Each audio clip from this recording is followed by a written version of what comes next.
Someone live broadcasts the punishment of a serial killer. A mysterious man lurks in the back. The person recording the video was killed instantly by the man. The broadcaster turned around only to find that his buddy had been killed. He tried fighting back before his demise. This is a series of a dead man condemned to live 12 more deaths as punishment. Spoiler alert for those who haven't seen Death Game. The serial killer being punished thought he had been rescued. Soon he panics, realizing the rescuer had other intentions for him. The serial killer soon passes out from the water he drank. When he woke up, naked and tied up in a very Dexter-inspired setup, the serial killer was faced with inhumane torture of amputation. The blood splattered on the aligned canvases around the table, much like red paint. His tormentor seemed to enjoy this process. The god of death warned EJ if he had idea of killing in his next life, she would stop him. A bullet heads towards EJ. He woke up, standing over the sink, palms full of red stain. He sees a shadow behind the curtain. It's just a robe. He explores the building, a large space with red wall and terrifying paintings. The smell of blood fills the air. The memory card rises from the bucket of blood. Cho, a 34 years old, born with a talent in arts. His gift was never recognized by the public. One night, he encountered a woman's dead body. Greatly inspired by the scene, the painting sold well. Is critically acclaimed to have captured human depravity. From then on, his obsession for his passion began. It started with one murder after another. Bodies discovered were all over the news. EJ throws up after seeing this guy's memory. This body is a demon, perfectly suited to use a demon to kill another. Pateyu. EJ revisits the crime scene, taking back Jisoo's fountain pen and the memory card. Pateyu bribed attorney Kim to take the blame for the murder, and the recording was thrown in the sewers. EJ fails to visit Pateyu at Taekan Company. Shortly after, he collapses outside. It's a brain tumor, with only 1 month left. EJ laughs at this serial killer's karma. Pateyu shows up at Ketu's gallery. Of course, a psychopath would admire Ketu's work. EJ will personally deliver this piece to Taeyu's place. Taeyu attends the funeral of his younger brother, who died in an explosion he set up. The siblings were always rivals. A flashback of the younger brother confronting Taeyu of killing a baby at a young age. He implies it's the reason Taeyu takes medication hidden in his pen. Younger brother told their father about Taeyu's behavior. Taeyu's flashback bothered him. He drove wildly onto the street and attracted the attention of police detectives, Woon Ji-hoon and An Ji-hyung. Jin-hoon decides to go after the guy. Encountering a roadblock, Taeyu had to stop. Unable to put back his ID, clearly Taeyu is on drugs. Jin-hoo pulls Taeyu out for an inspection. An Ji-hyung recognized the CEO of Taekyang. He warns Ji-hoon to leave it. Taeyu made a call to the commissioner. With his connections and wealth, Ji-hoon had to apologize. Taeyu smacks Jin-hoon's face and warns An Ji-hyung to back off. Taeyu threw some cash to cover the damage. An Ji-hyung was praised for knowing his place. Taeyu drives off. EJ was waiting at Taeyu's place. He purposely dusts his shoes on Taeyu's car. There's no camera around this area. Taeyu throws a punch and tells the guy to leave. Iju spits on Taeyu's perfect hair. This starts a fight. Taeyu gets kicked down. He usually doesn't take any beatings. Losing the fight, this guy goes to get his shooting range rifle from the car. EJ was shot.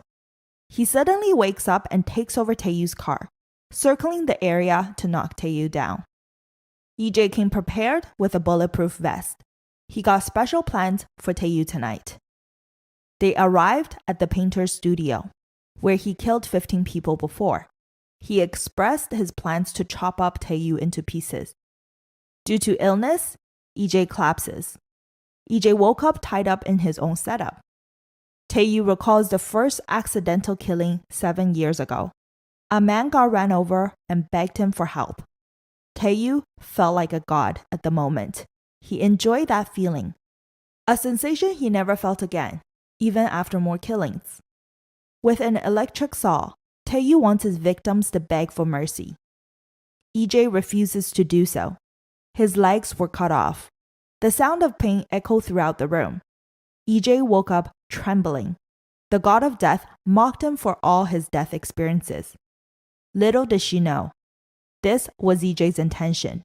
He was killed deliberately to record Pa Taeyu's crime evidence in the secret room. Pa Taeyu brags of his winning life to his victim. Before death, EJ reveals he was once Park Jin-tae, the younger brother Taeyu killed. Taeyu laughs. This is being recorded secretly. EJ is eager for the next life to finish off Taeyu. A reminder from God of Death that he will go to hell immediately if he kills somebody. He enters the next life. In the midst of chasing after a man, a thug pulls out a knife. EJ runs away. Jin-hoo intervenes. He seriously can't believe his senior was running away. The crystal is here. This man is An Ji-hyung, 42 years old. His dad was a police officer who died on mission. He became a policeman like his father. His mom is devastated. He promised her he will look after himself before work. His mom passed away as well. Jin-hoo bails out during all the missions. He was known as the cowardly, pathetic colleague to others. The cellmate who betrayed EJ in another life appears on the street, causing a scene. Ji-young openly admits to murder. This is all captured on social media. EJ puts his new body skill to test. After the arrest, the crowd applauded for the hero. This video went viral quickly. His colleagues didn't expect this from a wimp. EJ and partner Ji-hoon heads towards a serial murderer's home. Park Tae-yu invites his assistant to dinner. He plans to use the murder studio as his playground. Detectives arrive at the painter's house. EJ is very familiar with this place. Jin-hoo feels uneasy. EJ heads off to the hidden surveillance room to take back Jisoo's pen and the memory card. Jin-hoo calls forensic after seeing Jang Gu-cho's murder recording. EJ stores Park Tae-yu's recording on a USB and deletes it off the system. This is for his own revenge. Jin-hoo saw this from the mirror reflection. The whole forensic and detective team arrives. After spraying chemicals, they turn the lights off. Blood splatter stains appear all over the studio. Team leader is seriously impressed with this case. Ji-hyung is no longer a wimp. Taeyu arrives at the house with his assistant. EJ hints that only criminals come back to the scene. Ji-hyung is now famous for solving this crime. However, this doesn't sit well with Taeyu. He contacts the mob boss to put a hit on this detective. EJ hands the Taeyu murder USB to the news. It's to be aired later. This seems like a perfect plan to expose a wealthy and connected psychopath. The detective team is praised for the good work. EJ had to tell Ji-hoo the USB of Taeyu murder has to be played on the news. The man will get away if they submit the evidence into the station. EJ's mom comes to the station again. She hands in the bag of money that magically appeared in the apartment. The guy who gave her the money died shortly after this. This made it more complicated for the innocent mother. EJ left food for his mom, watching her from afar. A hitman shows up to get rid of EJ and stabs him right in the gut. Taeyu finds a document of his past murder on his father's desk. His dad is keeping tabs on him. The father is not sure what to do with a psychopath son. Taeyu warns his father to back off as he heads for a drive that night and stabs another victim. In his mind, he determines the death of others. No one can stop him. A man calls Taeyu to warn him about a clip of his murder. It will be played on the news. Taeyu calls to check up on the mob boss assignment. EJ picked up the call instead. He stopped the knife with his hand earlier. Now, the entire hitman company is at the police station, including the mob boss. All this happens within a week. The detective squad leader gets a call from the commissioner. They want to meet EJ. At the commissioner's office, Tae-yu offers EJ a contract in exchange for money and silence. It heads south pretty fast. What EJ wants is for Tae-yu to be punished. Tae-yu reminds EJ this is his playground. EJ walks away. The murder video will be played in 30 minutes on the news. It's starting. EJ waits in front of the TV. A sudden interrupted live broadcast of Pa-Tae-yu airs.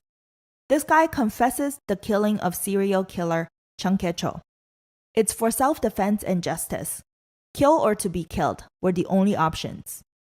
The recordings play, showing only the initial kidnapping of Tae-yu. He is displayed as the victim. The media is under Tae-yu's control. Soon the country is vouching for his innocence. The clip is deemed as fabricated evidence, leaked to the press from EJ. The entire station might go to shit because of this. But Chung Kae-cho's body has never been found yet. Tae-yu already won. The media loves him. He follows his original plan to head for the States. Tae-yu made arrangements to capture EJ. He will deal with it after the trip. Tae-yu is ready for a good nap on the private plane. He wakes up from the commotion. Audio plays on the screen, naming all his victims and crimes. Shall we play a game? The plane is empty. It's on autopilot. In 30 seconds, this plane will crash. Enough time to find a parachute if he plans to make it out of this. He finds the parachute just in time as the plane explodes and he lands on the empty road. A car drives into him just as he gains consciousness. It's EJ. Is Tae-yu going to get away this time?